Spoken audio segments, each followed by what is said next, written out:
Hi, my name is Corporal Mark Ivey, and this is Partners in Public Safety. This show is all about giving you the information you need to keep you and your family safe at home.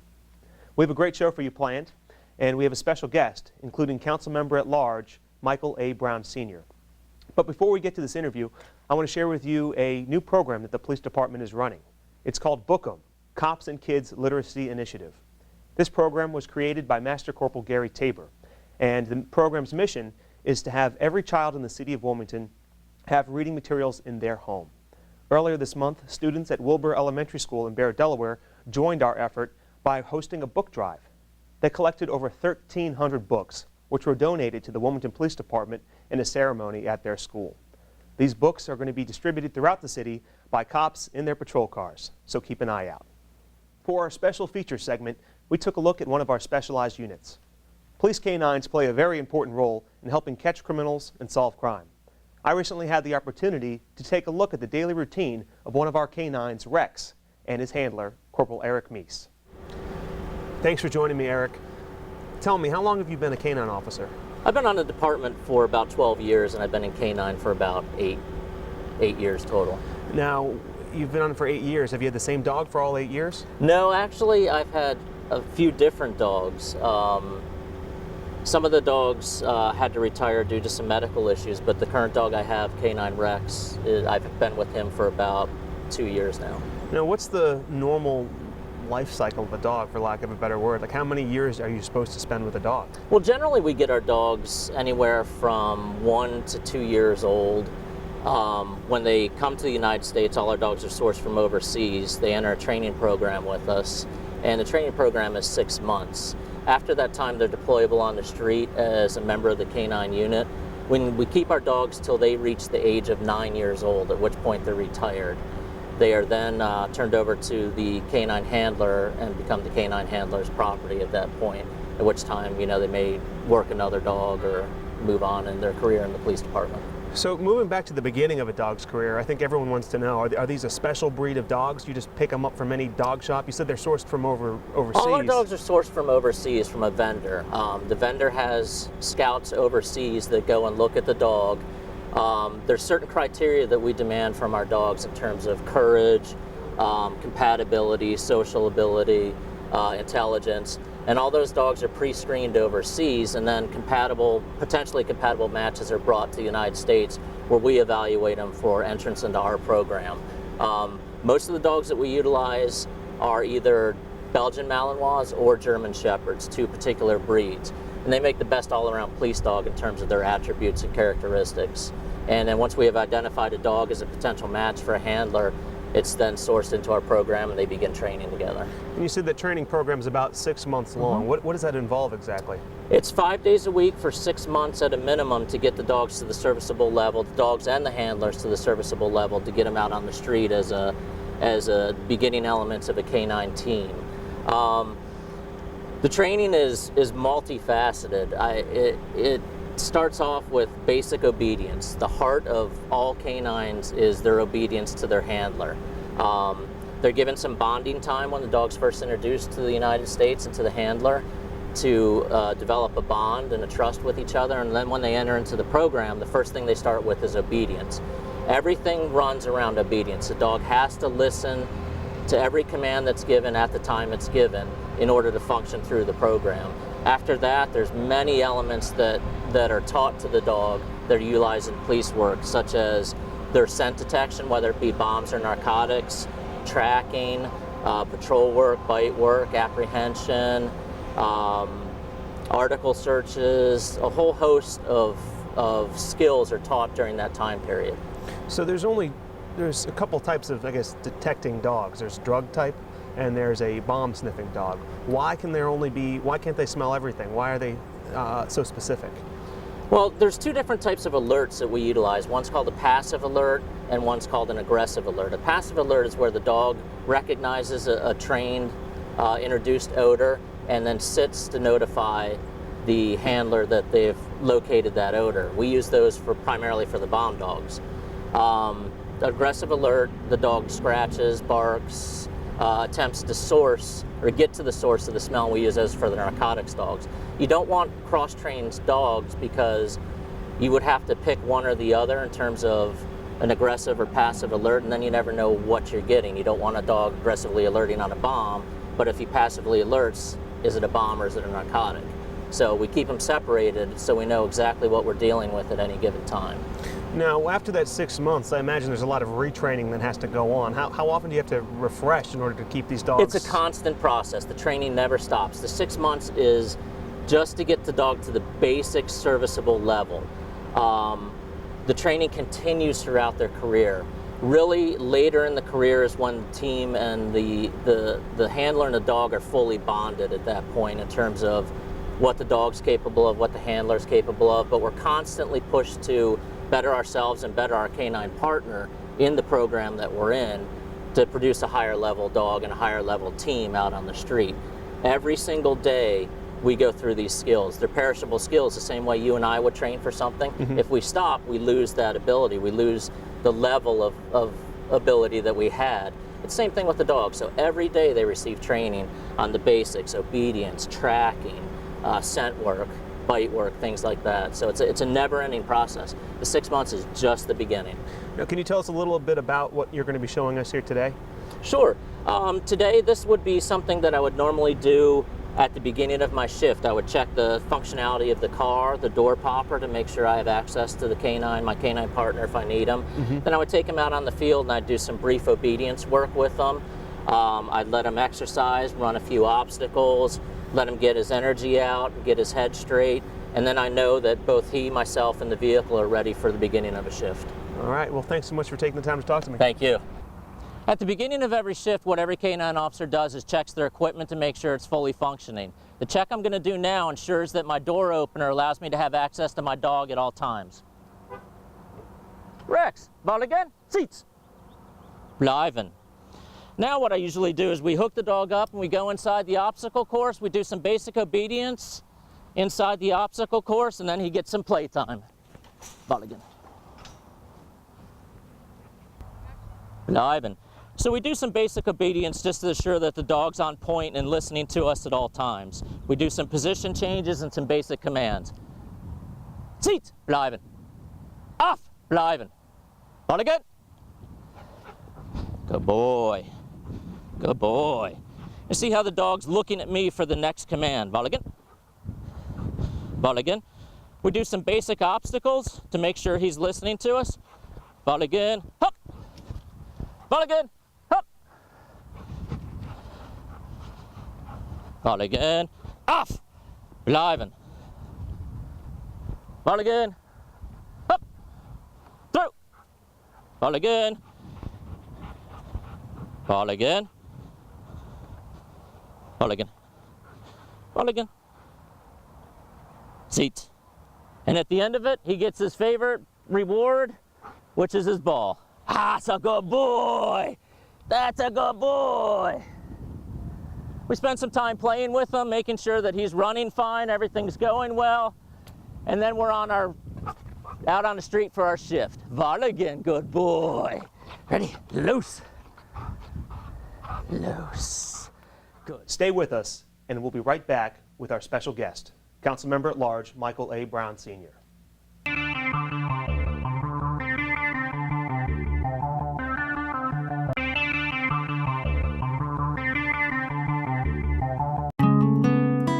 And Dunaway was young, fit, and still at risk.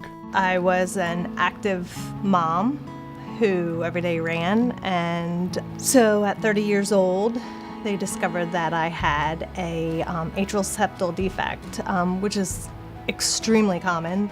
They decided to perform open heart. I started doing great, and then I suffered the first of 2 strokes. If you become aware of the signs and symptoms, you can prevent from anything else from occurring. I'm Dr. Ed Goldenberg, co-chair of Million Hearts Delaware. Each year, more than 2,000 Delawareans die from heart attacks and strokes. Many of these casualties can be prevented when people know their numbers. Know your risk and provide the ABCs of prevention. Join us in our effort to prevent 1 million heart attacks and strokes. Visit millionheartsde.com and get connected now.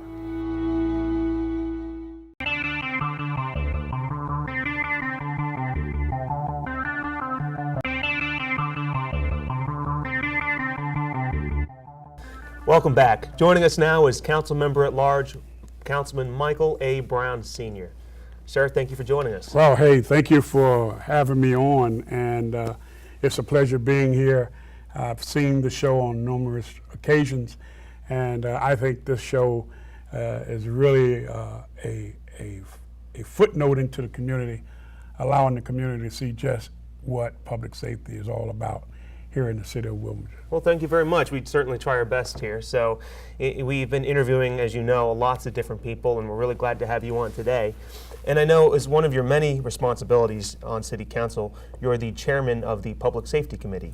Can you tell the audience at home a little bit about what it means to be the chair of a committee? Well, first of all, I want to say that I'm the only Republican on City Council, and to have a sitting committee and to be a chair of a sitting committee is unheard of. And with my experience of being on council 3 terms, the president, Theo Gregory, saw fit with my experience to bring me on board. And one of the committees, I had one of 2 committees that he was thinking about putting me on to chair. And public safety was the one because of my background as a youth intervention specialist with the Wilmington Police Department back in the 90s. My schooling went 388 hours of law enforcement training. And so to be a chairperson, it takes a lot of responsibilities, particularly with public safety. Public safety is a hot item, a hot issue in the communities. You have to put people at the table and in the room to discuss the matters. You get a lot of complaints, and then you try to discern those complaints and maneuver and work them out and send them to the right place. Although I'm on the legislative side, we legislate. And there is the executive side, which is the mayor, because he has the final say-so on what goes on in the city on a daily basis. And there have been times that we've suggested things to him in reference to public safety that has come across having committee meetings, holding committee meetings, having folks come before us to talk about their concerns and their issues, and we pass them along to the right people. So as part of your responsibilities, you certainly have to deal with the various department heads throughout the city. Each department, for those who don't know, each department has their own leader or the department head. So as a public safety chair, you're dealing with them on a frequent basis. What's your relationship like with them? How does that interaction go? Well, I don't deal on a daily basis as a committee chair with all. Here are the ones, the fire department's chief, which my relationship there is very limited.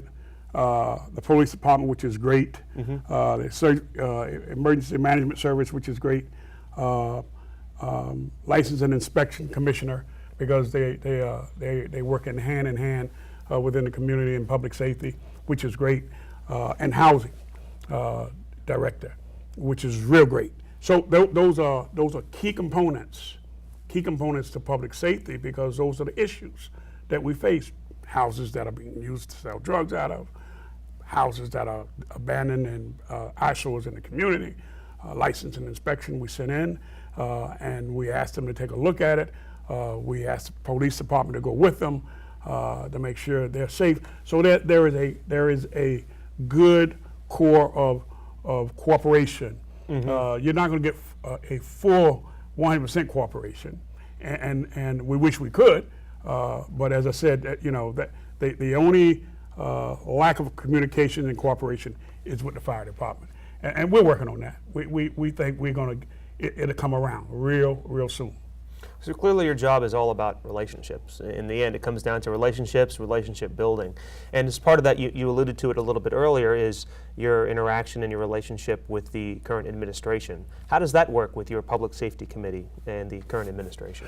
Well, this current administration, as I said before, they are on the executive branch, and they're the ones that will carry out the daily chores of running the city. We legislate, we propose laws, we pass laws, we look at the budget, we do the budget. My committee's relationship with the mayor is growing. It's growing. folks say, Mike Brown, you Councilman Brown, you tell it like it is. Well, I got to tell it like it is. It's the truth. We did not have a good relationship in the beginning, but I think that the mayor and council is beginning to come around where it's beneficial for the entire city, because it wasn't beneficial in the beginning when two branches of government was at each other's and publicly showing their misunderstandings of the issues publicly. And so now that that has curtailed, we are now working on one issue, and that is to provide safety for the citizens of this great city. Well, and you bring up another good point, is that we're all in the end working together to serve those citizens of our great city. So what do you think is what people want from us? What do they want from your committee? What do they want from public safety? Well, they want to know that they are safe. There are, and I said this at a budget hearing, at a public safety budget hearing. Criminals are dictating to us. They have put fear in folks. They have put fear in the neighborhoods. They have put fear within the city itself. And it is our responsibility as legislators, as elected officials, as to give the police department every resource, every tool that we can possibly give them for them to do their job to make our community safe. There is no value put, no dollar value put on anything that we need to give to the police department. I do say this. Some folks say they have enough to do what they can do with. Well, that was back in the 80s when you didn't need but 200 police officers, 189 police officers. The criminals are dictating to us how we must react to their behavior in order to make it safe for us in the city of this great city. So on that very subject then, what is your single greatest concern or your main concern about public safety here in this city? The major concern that I have is the overall crime.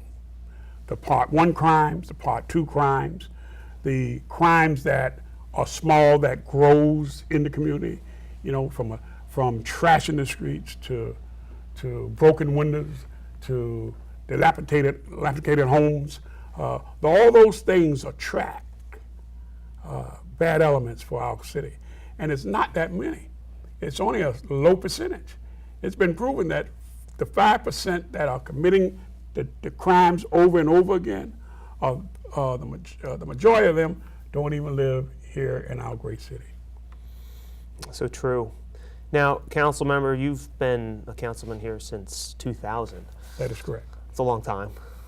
When you think about your career here and your service here, what legacy would you like to leave to the city of Wilmington?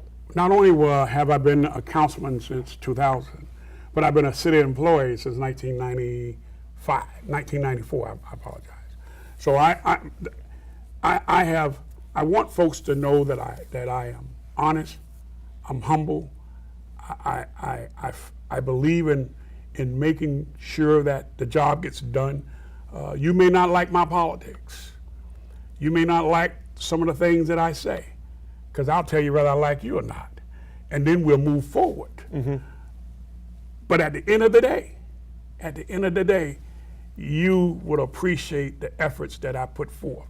And so as a spiritual song that has been written that says, let the work I've done speak for me, all I want folks is to remember the good things that I've done for this city, the good things that I've done for them individually, and the good things that I've done collectively. Let the work I do speak for me. Well, sir, thank you so much for your time today. I really do appreciate it. Councilmember Michael A. Brown Sr., Councilmember at Large. When we come back, we'll have questions from the street.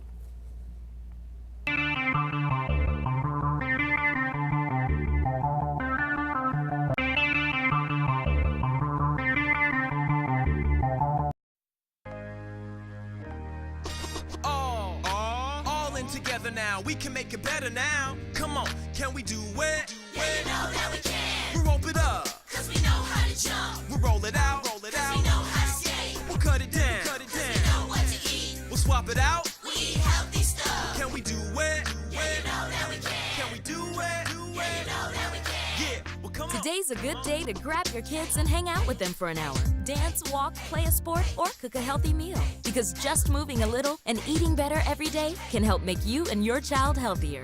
Can we do it? Yeah, you know that we can. We'll ball it up. Cause we know how to hoop. We'll mess around. Cause we know how to play. We'll drop it down. Cause we know how to dance. We'll veg it up. Veggie night and day. Can we do it? Yeah, you know that we can. All in together now. We can make it better now.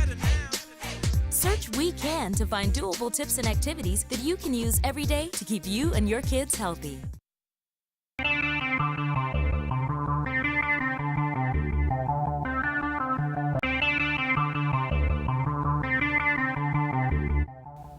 Welcome back. It's time for Questions from the Street. We talked with Kelly, and her question took us to the Wilmington Police Communications Center. Let's take a look. Hi, my name is Kelly Porter Martin of Wilmington, Delaware, and my question for the Wilmington Police Department is, why are you such late responders or no-showers and then have no one return phone calls until 3 to 5 hours after an incident has occurred? For me personally, it's been twice with a break-in in my car, once when my car was undrivable from glass and a broken dashboard. So that's my question for the Wilmington Police Department. That's a great question, Kelly. And to help answer it, I've taken you here to the Wilmington Police Communications Center. This is where your 911 calls go. So, what happens when you call 911? Well, you pick up your cell phone, you give us a call. A call taker who's sitting right back here is going to answer and say, 911, what's your emergency? Depending on what your answer is going to determine the level of police response. The reality is that we don't have an infinite number of police officers, so our dispatchers have to prioritize the level of complaints. So, the more important or more emergent situations are the ones that we're going to have to respond to first. That's a situation like a murder, a robbery in progress, or any other in-progress crime.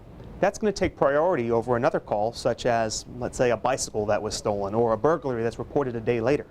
We're going to make sure that we get to the people who are in immediate danger before we come to the people who are not in immediate danger. It's just what we have to do as we coordinate our limited resources. That being said, we also have another program to make sure that we keep officers free on the streets. It's called CSU. And what that means is when you call the police department for a minor theft, a misdemeanor crime, let's say a car break-in or something like that, and you don't actually have a suspect, well, you're going to be able to give your police report over the phone. It simplifies everything for everybody. It makes sure that you get your police report done and out of the way. You don't have to sit around waiting for a police officer. And at the same time, it helps keep officers on the street available for those in-progress crimes. Again, those robberies, burglaries, and things like that. It's what we have to do to make sure that we keep the entire city safe with a limited number of officers. Hope that answers your question, Kelly. As hurricane season approaches, it's important to be prepared. Our producer sat down with Director George Giles from the Office of Emergency Management to discuss hurricane preparedness for the community. George, this month we have the hurricane preparedness to talk about for the community. My first question is, how many different types of storms do we expect each year? Well, typically the forecast center around this time of the year will put out their forecast. We haven't got that final. Typically they usually name about maybe 8 to 12 storms that might be affected. They'll put out names, Sandy, and they'll design names. Some of them will be hurricane type, high wind events. Some of them will be tropical storms and information like that.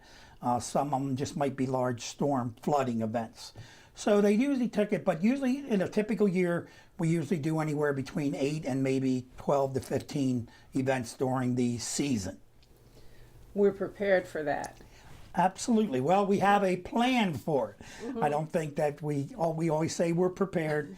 We're hopefully ready to act. The people will listen to our plan. But, Mother Nature sort of does her own course, and, we'll respond to it and we'll try to recover from it. So. Now, what are the hurricane basics? Typically, the hurricane basics, the hurricane season for us starts around June 1st, around that time of the year, runs to the 30th of November.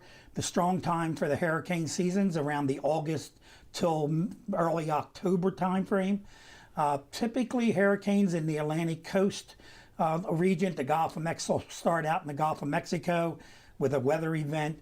That storm will pick up the warm weather, sort of, you know, the winds and all that kind of stuff based on the direction and travel and all that. Then the storm will affect the United States or, you know, some other areas. It'll go out to land or it'll come across land. Could you explain the storm surge? Yeah, storm surge is mostly for the coastal communities, right where that is. When the storms are out to sea and they're picking up all the water, they send a big wave in. So they're sending waves into the land. Typically that wave can be as high as 20 feet based on where your area is. And what we call storm surge is where that wave will go up and inundate. Not as bad as a tsunami that you've seen where it picks up all the water and goes out. The tsunamis are not that much on the East Coast. They're sort of out, you know, in the Pacific and that kind of thing, where that takes all the water out and then brings it back in. You know, this storm surge will inundate mostly coastal communities where there's inland bays, such as Rehoboth, where there's water inland and there's the Delaware Bay. It sort of comes together and then it's all one water mass. But we don't usually get in the northern part of Delaware, we don't get that much affected by storm surge. The only time it affects us is when it doesn't allow, when the storm's coming in, it doesn't allow the Delaware, the rivers to empty out into that, to the ocean because it's pushing it in. So the water's rising. Water will rise. It's nowhere for our water to go. Right. So why the storm surge is coming in. So, but like I said, typically storm surge will get high. The tide will come up because it's not going out. And what do we expect from the winds? Oh, high winds, I mean, with hurricanes, winds are always going to be the most damageable part. I mean, they pick up things. Typically, the hurricane levels start 75 miles an hour when winds are sustained for 75 miles an hour. Now, typically on events that we have, you'll see 20 mile an hour or some gust of 40, stuff like that. Sustained winds are winds constant over a period of time at 75 miles an hour to get it to that hurricane level. When that starts, you know, that's when even us as emergency workers, preparedness responders, we're not going out in it. We don't put our people out in weather that is that kind of to go get somebody that didn't listen to our warning or something. But, you know, high winds is when it does the most damage, takes off roofs, shingles, you know, takes shutters off your houses, could break windows, pick up something that you left outside when we didn't do our preparedness part for high winds and bring all that stuff in, you know, because we're in the middle of the summer season typically. People have outdoor furniture and everything outside and all that kind of stuff, and it just blows away. And we've found some, you know, you've seen some of the stories just like we have, you know, boats get picked up or something like that. Especially, you know, because when the winds, that sort of can, and with the rains and all, that's when we sort of get our tornado warnings. And when those tornadoes, even though they're short duration, they're usually caused by the high wind and rain events in that area, for that area. So that's why we see tornado warnings. And that's typically a fast-moving event, you know. But it is spawned by the weather, the rain, and the hurricane weather. So that is winds are definitely our most important part. Okay. Now, island flooding, is that something we would expect? Typically, we say island flooding, meaning it's coming in, flooding our inland waterways, such as Wilmington. The rains that cause that, the heavy rains cause usually a hurricane or is a long duration event that, you know, the rain could last for anything from 12 to 24 to 36 hours. It could start early as the storm's coming in and until it leaves and gets off the coast.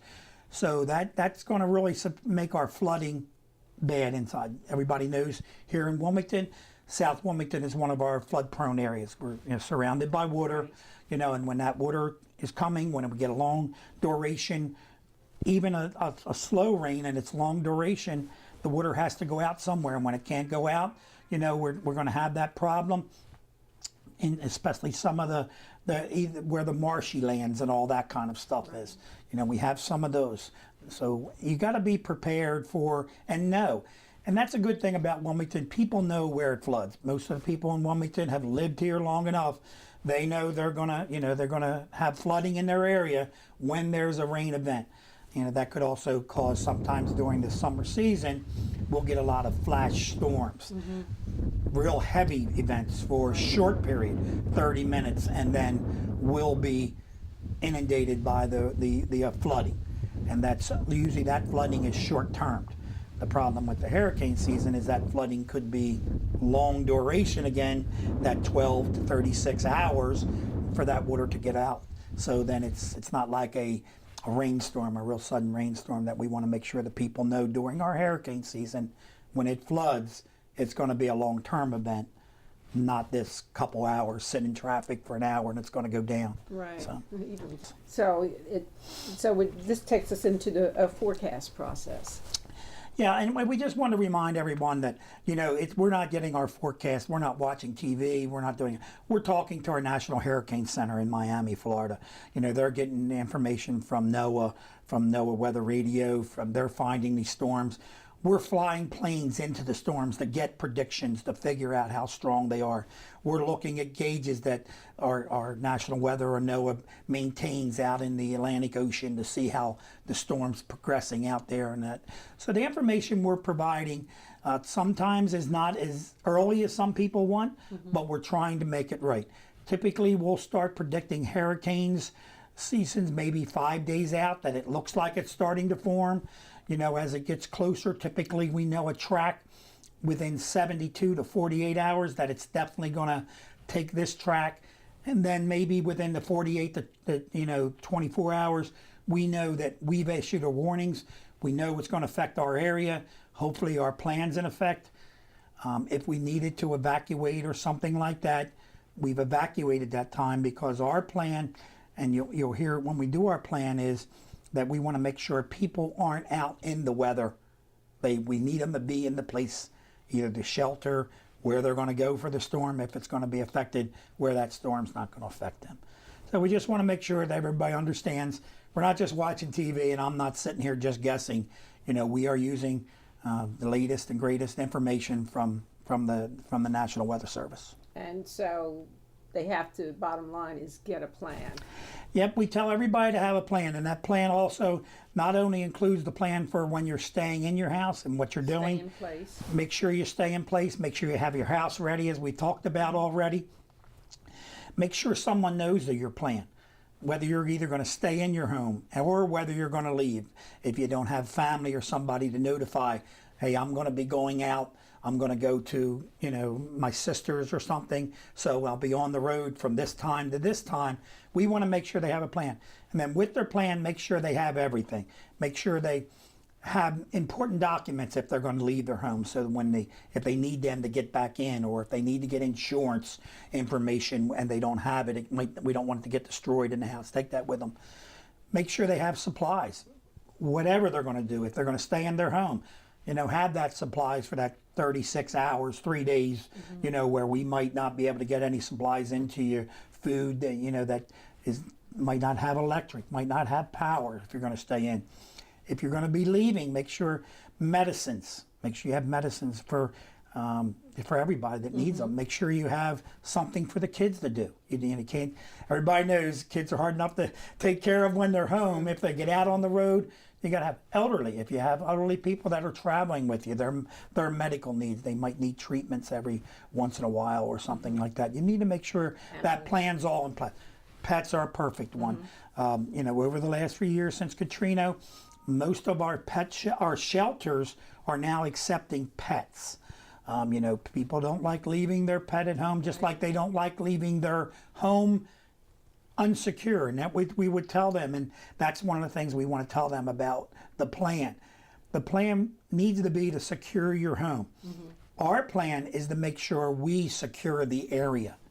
We will be in, if we evacuate an area, we will have police officers patrolling that area, closing off that area, making sure regular people are not getting in that area. So you feel safe about leaving your property, that it'll be, hopefully, except for the damage by the storm, that it's not going to be broken into. People are not going to be stealing things. So, we do have that's part of our plan. Just like we're asking you to have a plan, The city's plan is to maintain your property, to try to make sure that's secure. What should we expect after the storm? Well, the recovery part is very important, just not only just to you, but to us as a city, the businesses and stuff like that. After the storm, we will assess the area. We will let you know if we did evacuate it, when you can go back in, what needs to be done if you do go back in. Sometimes, we'll have to make sure utilities get back in there to restore the utilities prior to us letting you back in your house. We'll have to make sure that if the water was affected in any way, boil water or stuff like that. If you had water go into your basement or even your first floor, you have to clean that up to make sure it's not mold. You don't want to have mold in your house and stuff like that. So we will be telling you the plan. Again, you can start coming back into your house at this time, and then trying to recover from it, getting everybody as much back to normal. We as a city have to do debris removal. We have to remove all this debris, take it places, clean up the streets from the mud or whatever, like that kind of stuff. We have to make sure our infrastructure, again, we have to make sure our water department can supply everybody with water if we had to shut down our pumps or something for whatever reason based on the storm. Or if those infrastructure systems, our roads are still travelable. I mean, if they're not flooded and all that, we will wait for that. Trees down on the road to make wires down, power. We don't want to tell you to leave a shelter unless we tell you, hey, you can go home, but there's not going to be power in that area. For working with Delmarva Power, which we have a very good relationship with, we prioritize where our needs are. If the areas or a hospital needs to be put up first, we want to make sure that's one of our priorities for power, but then we'll work out to the neighborhoods. So we do have priorities, and we try to get that done, and that's our recovery plan. So you're preparing now for National Hurricane Preparedness Week. Yep, our National Preparedness Week starts on May 25th, which by the time the show shows that we'll be into that, but hopefully we'll have all our information out by the June 1st timeline. That's fantastic. And just to remind everybody, we talked last month about our DEMS, our emergency notification system. Want to make sure that if we do have to notify individuals of any kind of hurricane event, weather event, we will be using our telephone notification system to each individual home and notifying them individually. Right, good. Okay. Thank you, Director Giles. Before we go, we want to acknowledge the recent recipient of the Kiwanis Officer of the Year. This award went to Officer Antonio Tiberi, who was acknowledged at a recent dinner at the Hotel DuPont by the Kiwanis Club of Wilmington. Yeah, we'll work through it together. He was recognized for his hard work to the City of Wilmington and its residents. Congratulations and job well done. That's our show for you today. Thank you for joining us, and we'll see you next time right here on Partners in Public Safety.